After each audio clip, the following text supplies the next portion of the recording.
It's the Dep Lewis Show. The Dep Lewis Show. It's the Dep Lewis Show. It's the Dep Lewis Show. The Dep Lewis Show. It's the Dep Lewis Show. It's the Dep Lewis Show. The Dep Lewis Show. It's the Dep Lewis Show.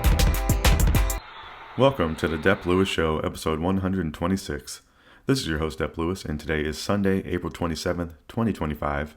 A great day for a podcast about video games and more, and that's what I'm here to do. So thank you for being here today. I hope you're doing great out there in the world, wherever you are, whenever you're listening to this. Thank you for being here. The first order of business is to ask you to follow Dep Lewis Show everywhere. I took a break from doing this last week, but I feel at the moment I need to just keep promoting myself a little bit here, just in case people are listening to this somewhere and don't all the way know, which a lot of people do not know about this podcast, and hopefully this can help in some way. So full episodes of Dep Lewis Show available anywhere you can find a podcast. Find the best place to subscribe and listen weekly, places like Apple Podcasts, Spotify, Google, YouTube, Amazon Music, and more. Twitch.tv/Dep Lewis Show is a great place to follow. I've been streaming every Sunday afternoon, USA Eastern Standard Time, for a couple of hours. I've been playing Breath of the Wild. It's been the main game I've been trying to play on stream and complete, but I've been playing some other games as well as they come up, so please check me out on Twitch. If you'd like to support the show even further than just listening, patreon.com/Dep Lewis Show is available if you'd like to subscribe monthly. Also, Venmo at Dep Lewis Show is available any day, anytime, for any amount if you'd like to support the show. In this show, as always, we're going to have 3 sections. The first section, I'll tell you about what video games I've been playing in the last week, or what's going on with me in my personal video gaming. The middle section is all the video game news, rumors, releases, speculation, everything you need to know that's going on. So the middle section is very important. Is very important to the show each week. And the third and final section is the Miscellaneous talk section, which is a break from the video game talk. And I usually get into the worldwide world of sports and take you along with my sports fandom journey. So that's the plan for today as well in the Miscellaneous talk section. So let's get into it. Let's start off the show with some video game talk. So what's going on with me in the video game world? There's a pretty big thing going on in the video game world. A console that's coming out very soon. And the pre-orders opened for this console last week. The Nintendo Switch 2, the pre-orders opened in the United States on April 24th. And I want to say right now, I was able to get a pre-order. It was not an easy effort to get the pre-order, but I have gotten a pre-order. I'm hopefully going to be getting the Switch on launch day, and I am, super beyond excited to play the new console. So I got a Switch pre-order. The pre-orders went live April 24th at midnight in the United States. So if you stayed up late on the 23rd, you got to play the add to cart game, watch the cart spin, watch the item get removed from the cart, watch a screen freeze. A lot of trouble. So I stayed up till midnight, and I gotta say, I tried for a couple of hours to get the console through an online order and was unable to. I tried on Best Buy, I tried on Walmart, I tried on Target. I don't think GameStop, theirs wasn't until the next day. So I think those were the 3 that I was trying. I had situations in all of them where I had situations with Target and Walmart where I was in the cart, I tried to buy it, wasn't unable to. And then Best Buy had this situation where you would go to add it to your cart, it would put you in the line, and I never got any progress with the line. So in one of the lines, the very first one I ever joined, because I would join different lines for different console bundles or different SKUs, trying to see if that would help. But it did not, and I think it was helping some people. But the one that I started with originally, I clicked it a little after 12. It was running almost till 3 a.m., and I finally gave up at that point because I cannot keep my eyes open. So I was unable to get one online that night and was pretty bummed out about it. And the next day, I decided, it was a little bit before GameStop opened. And I was like, I'm going to go up there. I just said, I threw caution to the wind, just said I'll go up there and see what's going on. I don't really feel hopeful I'll get one. I had about an hour to spend, so I was like, I'll go up there and stand around for about an hour and see if I can get one. I go up there with about an hour to wait, and there are only 3 other people in line. So I was the 4th in line. They had 35 consoles available. They had 25 of the bundles with Mario Kart, and then 10 of the just base consoles. So I had to wait about an hour. It wasn't too bad. It started raining a little bit. It was the only negative. The people online were pretty nice. And the line about the time, so I waited about an hour. About after that hour, there was probably about close to those 35 people there. So if you were just to pull up at the time of GameStop opening that day, you could have gotten in line most likely and gotten one. So pretty interesting stuff there. I felt pretty good getting there, being the 4th in line. I was pretty surprised. I really expected to have a long line and have to just pull up and kind of drive away, but being the 4th getting in line, having to wait just for an hour was not too bad. I actually took my Game Boy, played that for a little bit, did some Yoshi's Island out there, and passed the time okay. And got in there, and the GameStop, the employee there was running it super efficiently. He was asking if you had a pro membership, asking if you wanted one, and just kind of moving on. So that guy was down to business. So I want to say shout out to GameStop. So I am excited about getting one from there because I'll be able to pick it up on launch day. Ordering online, there were some situations where you could pick it up at Best Buy, I believe, at midnight and things like that. But I'm glad not to have to worry about shipping because that's always a little bit stressful buying a console. I think the only time I've done that is with the Xbox and the PlayStation recently, but having to wait for those consoles to come in the mail is a stressful situation for me. So one thing nice about getting the console pre-ordered at GameStop is I can go pick it up on launch day. So gonna hopefully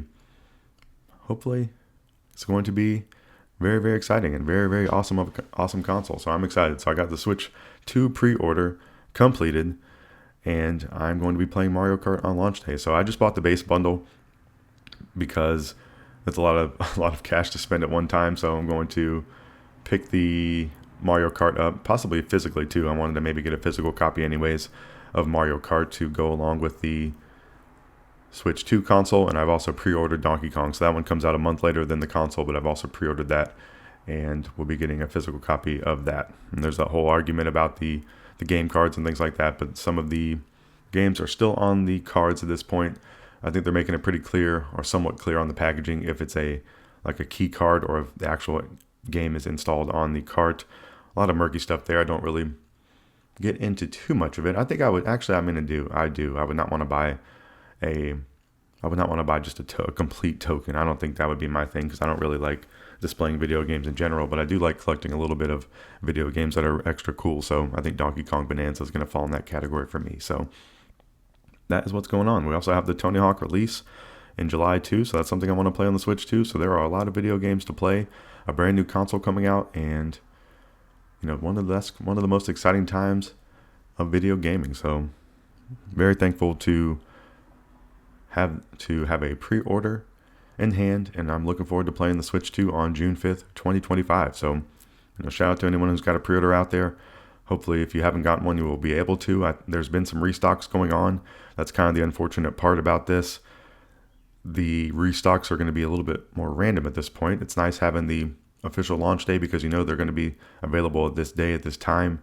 So it would be nice if some of these retailers would follow suit with these follow-ups if they have the stock to say, hey, even if it's next week or whenever it may be, we're going to post these and give people a little bit of a heads up would be nice because that really does help. And I think that's the main thing besides following some of these accounts, following some accounts like Wario 64 or Stealth, or I guess there's there are many other ones, but those are some good Twitter accounts or X accounts to follow that give good updates on what's going on with the stock of video game consoles and things like that, and just deals in general. So I don't know.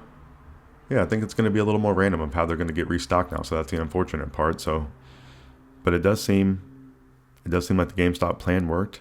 I think the story from a lot of people were, hey, yeah, if you were able to pull up the GameStop around the time they were opening, you were able to get one. I think even later that day, people were reporting getting some. And then I don't think many of them survived past that day. So it seems like the console launch is going to go very, very well for the Nintendo Switch 2. And it will be here soon. So that's definitely been the highlight of my week, video game-wise. Stayed up till 3 o'clock that one night, which is insane. Was very tired. I think I've been catching up on that tiredness for a couple days now, but it was worth it in the end. So other than that, the main video game I've been playing this week is something that I talked about last week and actually got released this week, and that is the Elder Scrolls 4 Oblivion Remastered. So this one's a little bit of a news piece since it just got dropped. So I want to make you aware that it's dropped, but I also want to talk about my playtime with it so far. So this Elder Scrolls 4 Oblivion Remastered released on April 22nd, 2025. So Bethesda said, hey, come check us out. We're revealing something.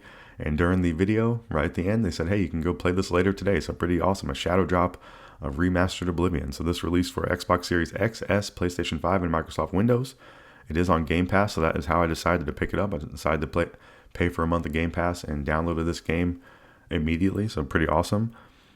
And this game, if you want to purchase outright, is $49.99 US. It modernizes the 2006 Game of the Year with all new stunning visuals and redefined gameplay, explore the vast landscape of Cyrodiil like never before, and stop the forces of Oblivion in one of the greatest RPGs ever from the award-winning Bethesda Game Studios. So this is the back-of-the-box talk about this game if you've never heard about it.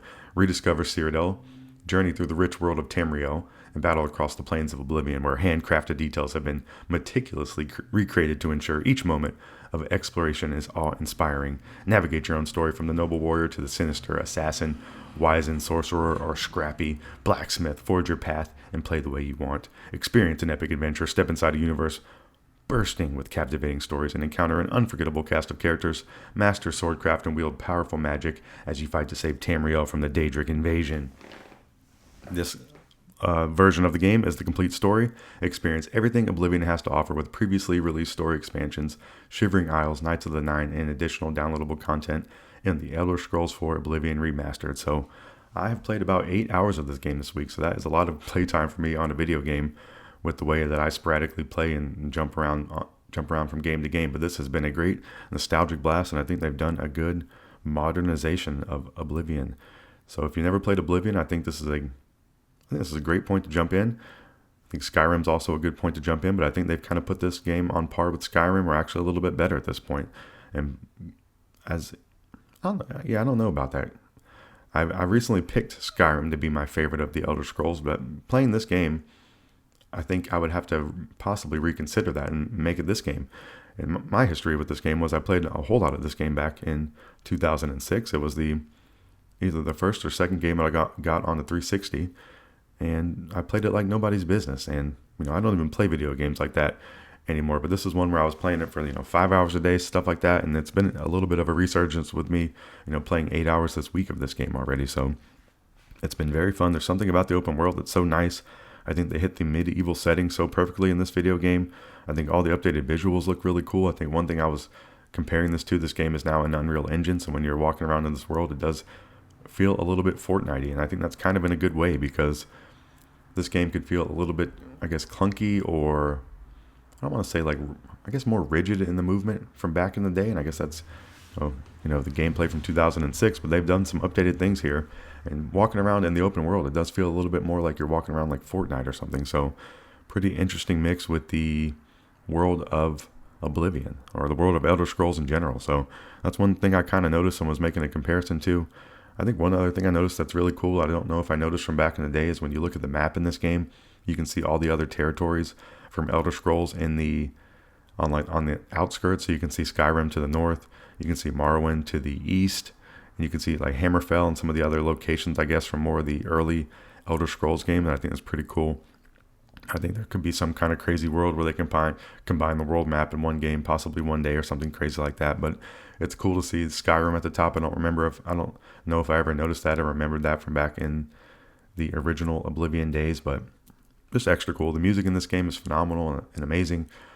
I guess, they've updated a lot of things. The horseback riding in this game is really fun. Walking around the world is really fun. I've been mainly playing a bow and arrow character. I've been using a one-handed weapon and bow and arrow. So if I'm inside, I'm using a one-handed weapon, and if I'm outdoors, I'm using the bow and arrow. I'm rocking light armor. I'm a Nord. I am trying to lockpick things. I'm trying to get my speechcraft up.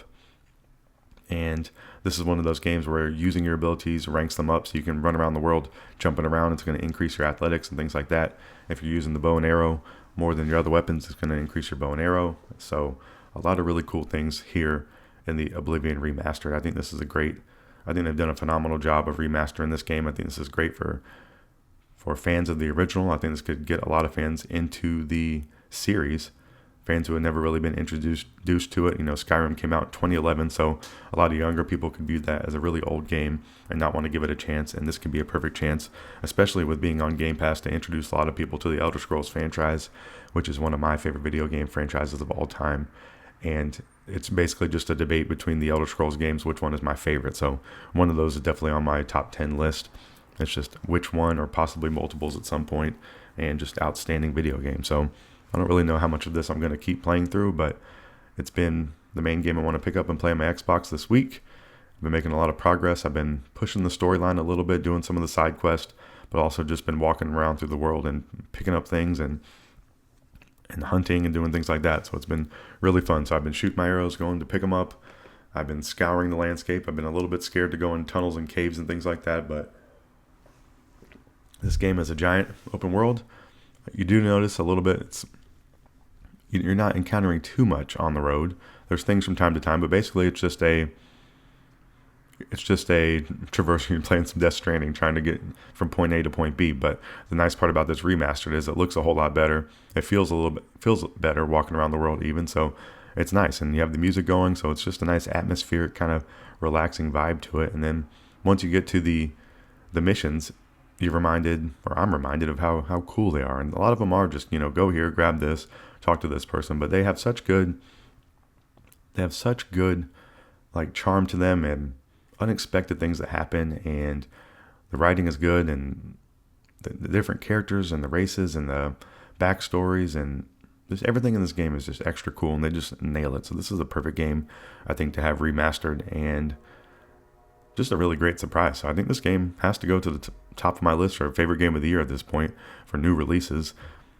I know it's a remastered game, but I think I would count this in game of the year discussion. So I think this has to be it for me, because Monster Hunter, Wilds is the only other game I've played, and I think my take on Monster Hunter Wilds is I really don't like it. So I need to possibly try it out some more, but I'm not really too hot on the Monster Hunter Wilds after giving it a few chances. But Elder Scrolls Oblivion Remastered, I guess I got to say, is in contention for the game of the year at this point, and an outstanding, phenomenal video game. So please go check it out. Go purchase it. I think it's nice. You can buy it on the other consoles, and you can also play it on Game Pass. So shout out to Game Pass, something I am considering a little more as I go forward of being a subscriber to, especially with the way that I like to just try out some video games, maybe not necessarily complete them. Maybe something like Game Pass is a little more, or I'm becoming a little more tailored to what Game Pass is giving or something like that. But I've been playing the Elder Scrolls 4 Oblivion Remastered that shadow dropped this week and had the video game world rejoicing. So that's everything that's been going on with me in the video game world. I've got a Switch 2 pre-order. Very, very thankful for that and excited for that. And I've been playing the Elder Scrolls 4 Oblivion Remastered. I'm trying to think if there's anything else I've been playing this week. I've been playing a little bit of Pokemon Sword. I've been on a Pokemon kick the last few months, and I've been making a little bit of progress on Pokemon Sword. I think it's fun. I think that game's is fun. I think I need to continue playing some Pokemon here and there. And I had some intentions of playing Metroid Prime. I think that game's still on my list. And I'm trying to think what else. Persona 3 Reload's been on my mind a little bit. Maybe just the music more so, but that's been everything going on with me. It's been mainly a week of trying to get the Switch and then trying to recover from staying up so late one night, which is atypical for me. So been a great week for video games, and hopefully an exciting one for you as well. So that's going to wrap up the first section of the show. Thank you for listening to everything that I've been playing and what's going on with me in my video game world. And we are going to have a break and come back for the midsection where I tell you about what is going on around the video game world that you need to know about that has taken place.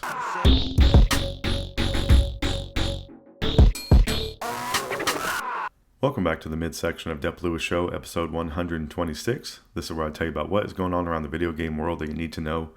And the first one I want to tell you about is a game that I've talked about before, but has been having people going crazy after the release. People have been loving this game, and that is Clair Obscur Expedition 33. So this game released on April 24th, 2025 for PlayStation 5, Xbox Series X and S, and Microsoft Windows.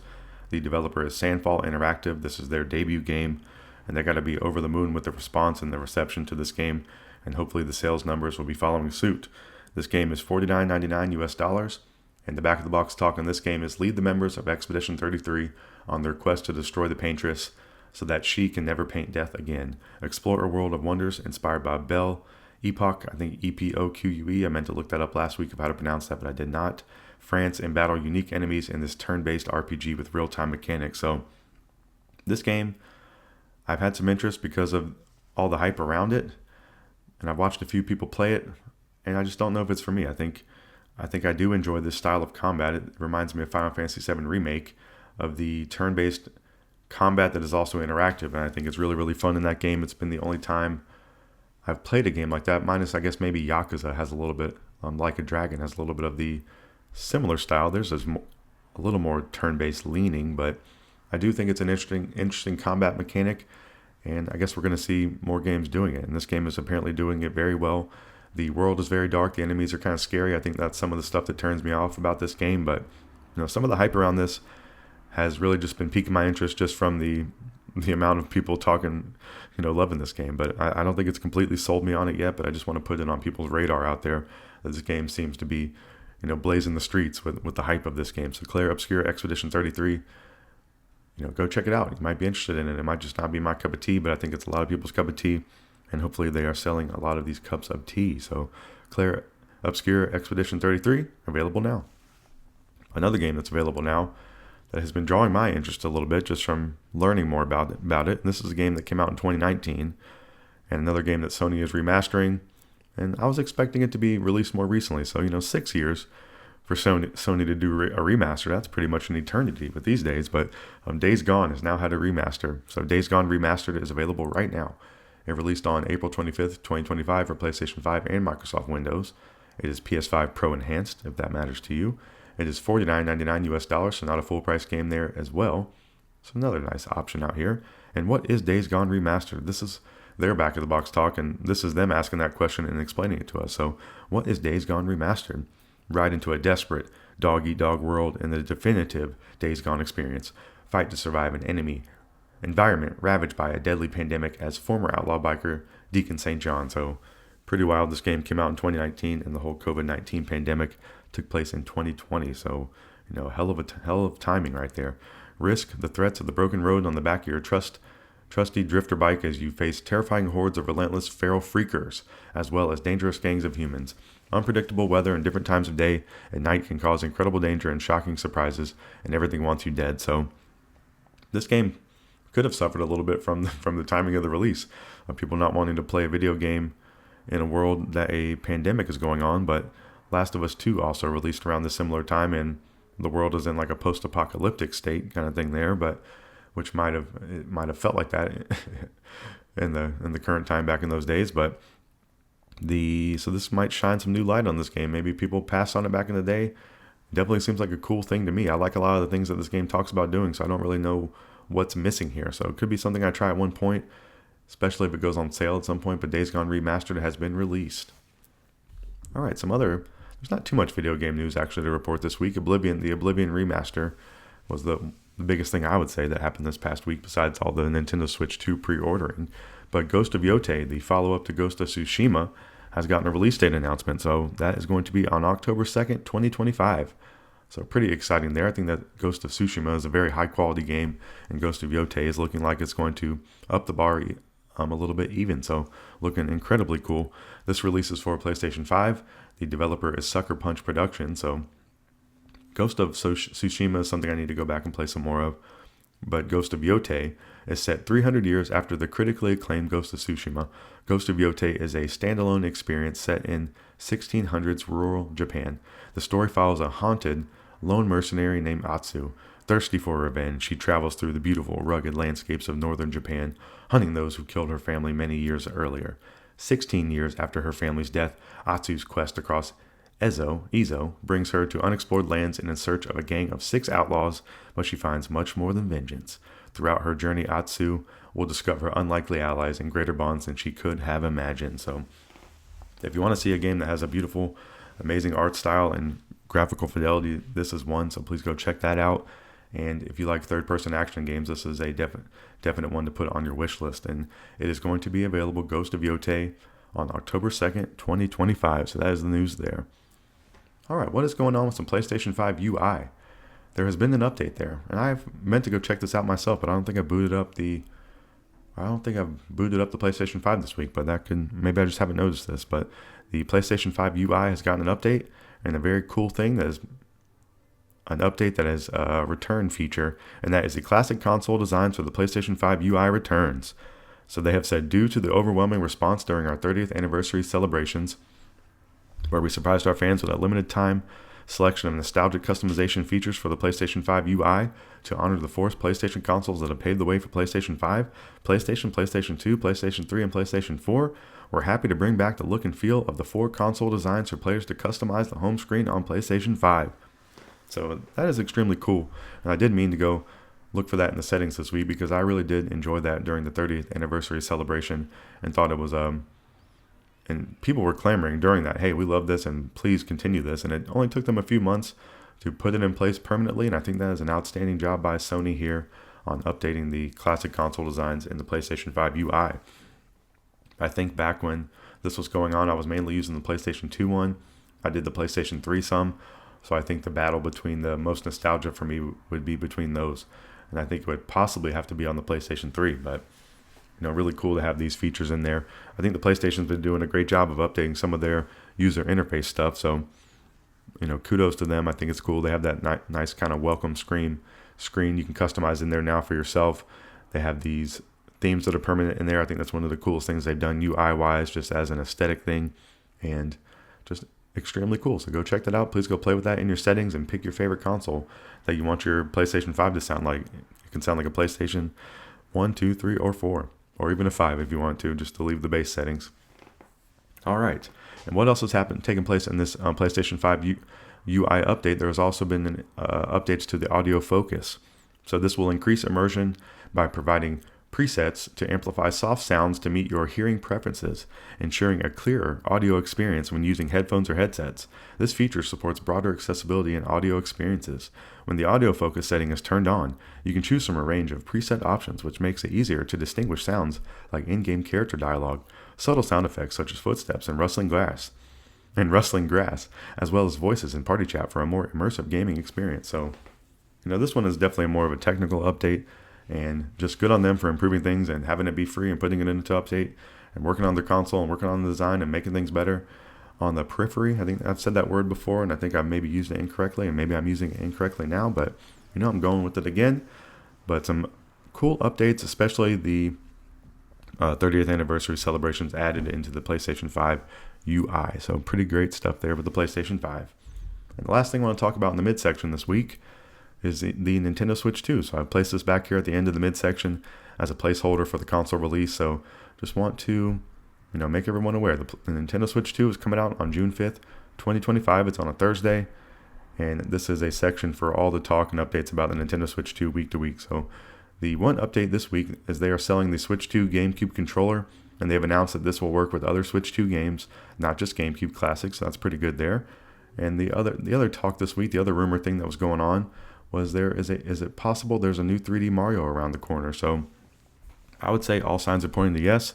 If I was going to gamble on this, and you need to gamble responsibly out there in the world, but I would say I think we're getting that Mario. I think we're going to get it later this year. I think we're going to get it next year. So one of those two, I think a 3D Mario was around the corner, and I think there were some comments from maybe Doug Bowser.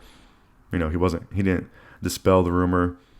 He kind of was like a little bit of a cheeky nod saying, hey, just kind of keep your eyes and ears to the street.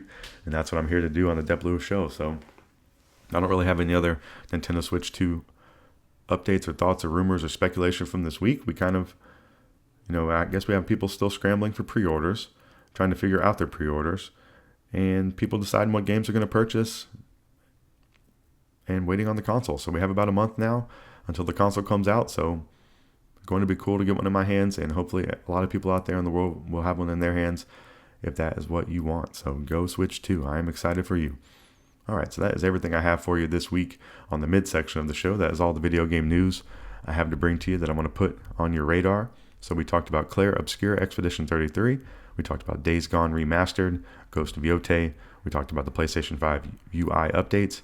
We talked about some Nintendo Switch 2 rumor stuff. And just bringing up, hey, we're going to talk about this every week because it is exciting. June 5th, Switch 2. Heck yeah. So that's everything I have for you in the midsection this week. We have one final section to the show, which is not video game related, the Miscellaneous Talk section. So please listen to this lovely music and come back for the final section of Dep Lewis Show, episode 126 after this.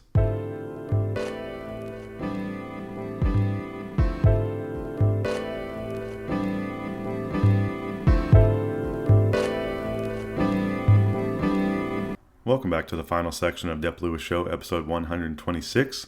This is the Miscellaneous Talk section where I can talk about anything I want to outside of the video game world. So I want to keep you up to date with my sports fandom. So I'll tell you what's going on with all my favorite teams in the past week. So the Carolina Panthers got a lot of news going on there. The NFL draft took place last week on Thursday, April 24th. So the Panthers were picking 8th overall in the draft. And, I want to tip my hat to the Panthers. I think they did an outstanding job with the draft, and then there was some good news even after the draft. So we're going to talk all about it right now. So the Panthers had, hold on one second. They had 1, 2, 3, 4, 5, 6, 7. They had 8 picks in this draft, and the Panthers did a little bit of wheeling and dealing. They moved up a few times, changed some picks, so they were pretty active during this draft, and hopefully got a lot of good contributors to the team. So the first round pick, they got the wide receiver from Arizona, T-Mac. What a wonderful nickname. He is from Hawaii, I believe, or he's Hawaiian. I think is the deal there, but he has a name, Teteora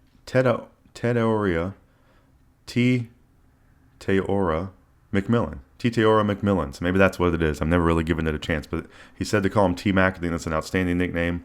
I'm a fan of Tracy McGrady from back in the day. I had his jersey, and T-Mac is going to be hopefully the number 1 receiver on the Carolina Panthers. 6'4", 219 pounds, and looks like he's a fun dude, and I'm excited to see him on the field. He's going to wear number 4, and those McMillan jerseys are looking fresh, so really exciting stuff for the Panthers. And then round 2, pick 19, is Nick Scorton, the edge rusher from Texas A&M, 6'3", 257 pounds. Hey, how you doing? Round 3, pick 13, Princely. And let's see, he has a long last name, Uman Milan. So Princely Uman Milan. I'm probably not saying that exactly correct, but they're calling him Princely. He's the edge from Ole Miss, so 6'4", 244 pounds. So they took a receiver and then took 2 edge rushers back-to-back, and they're both one 6'3", 257, one 6'4", 244. And 4th round, pick 12, the Panthers took Trevor Etienne, running back from Georgia. Round 4, they took safety Lathan Ransom from Ohio State. Round 5, pick 2, they took Cam Jackson, a defensive tackle from Florida, 6'6", 328 pounds. Pretty big guy right there. Round 5, pick 27, they took Mitchell Evans, tight end from Notre Dame, 6'5", 258 pounds. And then round 6, pick 32, they took Jimmy Horn, wide receiver from Colorado, and he is 5'8", 174 pounds. So hopefully he's got some turbos on him. Going to be running some slot routes, going to be doing some fun things out there for the Panthers. So I think an outstanding draft. After they took T-Mac round 1, I was a little bit surprised. I thought they were going to take the linebacker from Georgia, but I love the idea of getting a big, giant receiver for Bryce Young and can possibly just jump in and be the number 1 receiver right away would be the hope. So T-Mac, I am super excited for you to be a Carolina Panther. I thought it was cool they brought in. And then after that, I was saying, hey, I wish they would just draft all defense the rest of the draft. And they pretty much did, but they sprinkled some offense in there nicely, which I think is smart ultimately. So they got 2 edges. They got a running back, which I think is nice. We have Chuba. We have Jonathan Brooks, who is still coming back off an injury. So I think it's nice to have another running back in the mix. And sometimes these young running backs can really pop in the league quickly, just like some of these young wide receivers. So I'm hoping both of those things happen with T-Mac and ETN. And then we needed a safety for sure. So we got Ransom from Ohio State.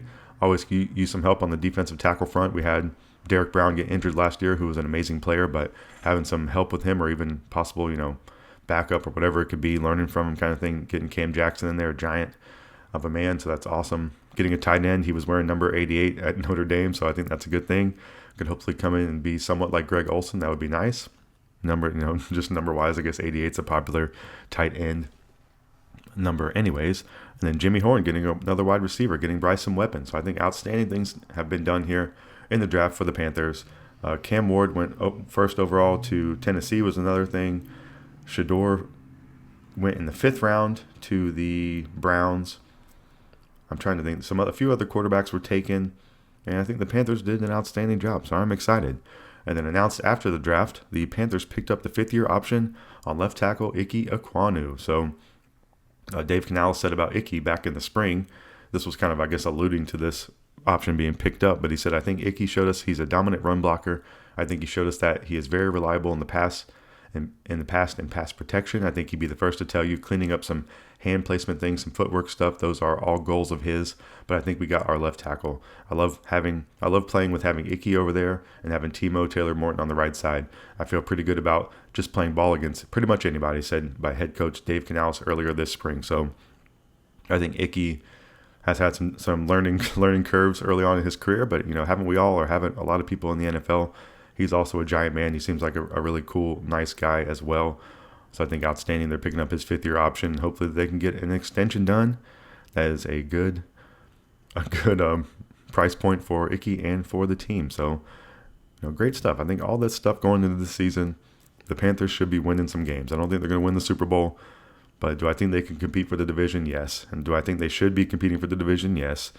And do I think they can win more than just a handful of games? I would say yes. Do I think they get to double digits? I would say no, but I would think that's a nice goal. So we will see. So go Panthers. Way to have a great draft. It's the off season now. The next thing we're looking forward to with the NFL season, I would say, is the schedule announcement, which is going to be taking place on May 14th. And then in this section, we'll just be following the off season and waiting for the regular season to start, or I guess preseason. And I think one of the things, you're not going to be able to go watch the Panthers practice this year. They are doing some construction on the practice field or something like that, so we're not going to be able to watch it. They're going to have their normal Fan Fest. So I don't remember if Fan Fest was an actual practice or not. I think it was, now thinking through it. So I'll possibly be going to that if I am able to, because that was fun to go to last year. I like going to watch the practice and preseason stuff and seeing the guys out there, and they're playing music and practicing, and it's pretty fun. So I think that is what that was. I'm just trying to jog my memory a little bit now. But go Panthers, had a great week and a good draft. So what is going on with my other favorite teams across the universe? The NBA playoffs are going on, and neither one of my teams are involved in that, so not a lot to report on the NBA front. I'm a halfway fan of the Charlotte Hornets. It's their off season. I do got to say, I was wearing my Hornets hat to go to GameStop to pre-order a Switch 2, and the guy in line was wearing a Hornets hat as well. So pretty cool guy and pretty cool stuff. So I guess not too unbelievable. I'm living in North Carolina, but just a coincidence nonetheless. And my favorite team, though, which is the funny part, and I had to bring this up, that my favorite team is the Hawks. So off-season for them as well, just waiting to see what they do with Trae Young and the rest of the roster, but nothing to report on my NBA fandom front. And then my favorite team in the universe, the Atlanta Braves, have been getting back on the right track, and that's the main thing I want to report this week. They've been getting some wins. They've been getting close to 500, and they've been making some moves out there. So been very, very good on the baseball field for the Braves. Been seeing some flashes of the team they could be, the team they should be. And we're not even operating at full strength. We still have Strider on the IL. We still have Ronnie, the best player in the world, on the IL. And they will be coming back sooner than later, I hope. So since last Sunday against Minnesota, the Braves won 6-2. On Monday versus St. Louis, the Braves won 7-6. Tuesday versus St. Louis, the Braves lost 4-10. Wednesday in the noon game versus St. Louis, the Braves won 4-1. So, good work there against St. Louis. I don't think they're a bad team. I think they're okay. I don't think they're going to be pushing for any championships, or maybe not even the playoffs, but I think they're doing a little bit better than they were last year overall, would be my kind of outside take on them. Wednesday, and then Thursday, there was no game. And then the weekend series was against the Diamondbacks in Arizona, which is a good team. I think they've been underperforming a little bit, but I think they're a team that's going to be in the mix as well. They have an outstanding roster. But the Braves won Friday night 8-2 against the D-backs. And then Saturday at Arizona, the Braves won 8-7. So last night in extra innings. The Braves are getting closer to 500. They are 12-14 after last night's game. And today they're closing out the series against the Diamondbacks at 4:10 p.m. Eastern Standard Time. So a little bit of a late start from a normal, typical 1 p.m. Brave start on a Sunday, and that is okay. 4 p.m. is a fun slot. I don't know who has Sunday night baseball, but next week the Braves are at the Rockies for 3 to start the week. Then they're off Thursday, and then they are home versus the Dodgers for the weekend. So 3 versus the Rockies, a day off Thursday, and then 3 versus the Dodgers for next week. So should be able to get some wins against the Rockies, and should need to get some revenge on the Dodgers for how those games early in the season went. Actually, I don't know if the Braves played the Dodgers. That was the Padres that I'm thinking about. Well, let's see. I think the Braves played the Dodgers right after that. Let's pull up their schedule real quick. No, it's a long season. Padres, yeah. Then they played the Dodgers. So the Braves do need to get some payback over there on the West Coast teams, and I hope they do so this upcoming week. But go Braves today against the Diamondbacks in the afternoon. So that is everything. I don't have any general MLB news for you. Just watching the Braves and having a great time doing some baseball gambling. Been getting some wins there, fortunately. Trying to hit some 3-leg parlays out there on some teams and having fun with the baseball gambling. It's been the most rewarding one that I've done from the sports, and I guess it's because I follow it the most and have a little bit of a strategy going. So please gamble responsibly out there in the world, but I would say try to hit some 3-leg MLB money lines out there. You might be surprised that they're actually doable. So, but be careful out there with the gambling, but it is a fun addition to the sports fandom. So that's everything I have for you for the Miscellaneous Talk section this week. We talked about all my favorite teams. We talked about the Panthers having an outstanding draft. We talked about my NBA teams being in the offseason. Then we talked about the Braves getting close to 500 and making some really solid progress this week and getting back on the right foot. So that's everything I have for you in the Miscellaneous Talk section and everything I have for you for this entire show. So I want to reiterate some promotional talk from the beginning. Please follow Dep Lewis Show everywhere. Full episodes of Dep Lewis Show available anywhere you can find a podcast. Find the best place to subscribe and listen weekly.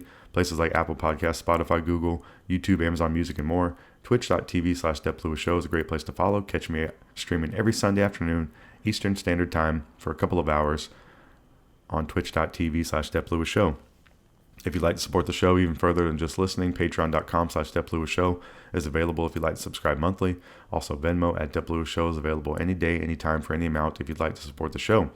Thank you for listening, and thank you for listening to this promotional stuff again. I think I want to keep this in.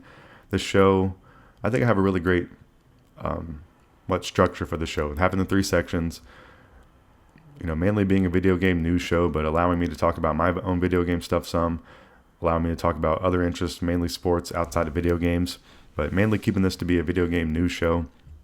And that's the plan. And then I think I need to be able to promote myself because I would like more people to listen to this show. Maybe you're listening to this on a certain platform, so I think doing some of the promotional stuff is okay for this time. And I think I read through it pretty quickly, so hopefully it's not too much of a hindrance to the show. But I am trying to improve the show over the course of time. Hopefully we'll be improving it always.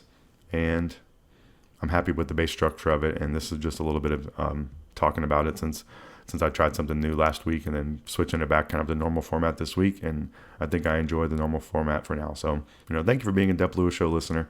I hope you have a wonderful weekend out there in the world. Hope you have a wonderful week out there in the world. Just thank you for being a listener. Hope you get some good information from this. I hope you play some good video games this week. I hope you hit the lottery. I hope you eat something good. I hope you get to see some friends or family. I hope you get a day off from your job. I hope something wonderful happens to you, and I hope you also come back and listen to another episode of Dep Lewis Show next week, because that's where I will be, and I will talk to you then.